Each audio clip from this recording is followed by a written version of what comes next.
Okay, for this lesson, we are going to be looking at our design briefs. Okay, now this is very important that you've already got your PowerPoint together because you'll already have a slide ready to go with a title here. All right, now what you want to be adding in there, not exactly in this order, in whatever order you think is presentable, depending on what you're writing. All right, but I think this works the best because you want your constraints and considerations after your design brief. Okay, now the little red bits here I've got are just notes to remind you, okay, of what these things need to include. So under design brief, this is summing up everything from our previous slide, the client profile, and then anything else you can add to that. So you want to put as much information in here as possible because this is essentially going to be all the information that you're using in creating your design, okay, and it is your design. So paragraph including all information points.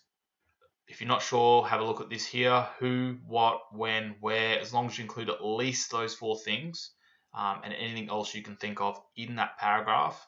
All right, and I don't really want to see anything any smaller than this paragraph. If it's bigger, that's absolutely fantastic. So it's just, if you want to pause the video and have a quick read of it, that'll give you an idea of what you want to include in it. All right, and then from that information, we're just going to identify the constraints and the considerations. So the things you can't change and the things that are optional. Okay, so the constraints are things that you have to do. Okay, now I've got must be a tall boy. Obviously, you are not doing a tall boy, so you might want to change that one.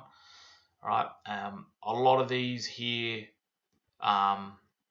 a lot of the constraints here are the same ones that you will be able to also use, but I want to see some different ones, some different things that you might be constrained by.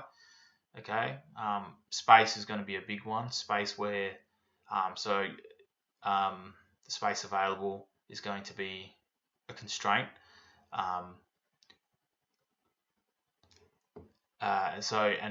We move on to our considerations. So with our considerations, these are things that you could change. So with that space that I was saying, you'll notice there's one on here. It's a consideration if you wanted to make it less than that.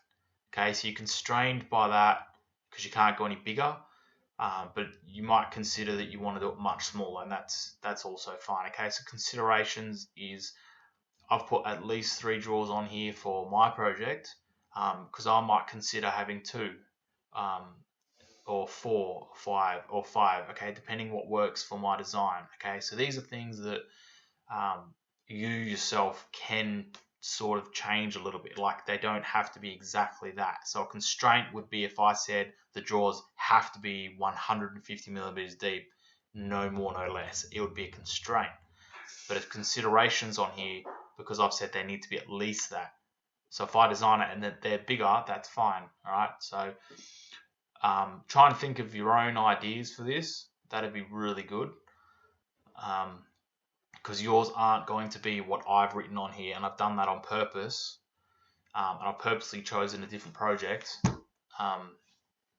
so that you can show you understand how this whole process works. Okay, so you've got this period to try and get all of that together. All right, shouldn't be too bad. You've got an hour. All right, so if you can get that all done and get it on your PowerPoint, that would be fantastic.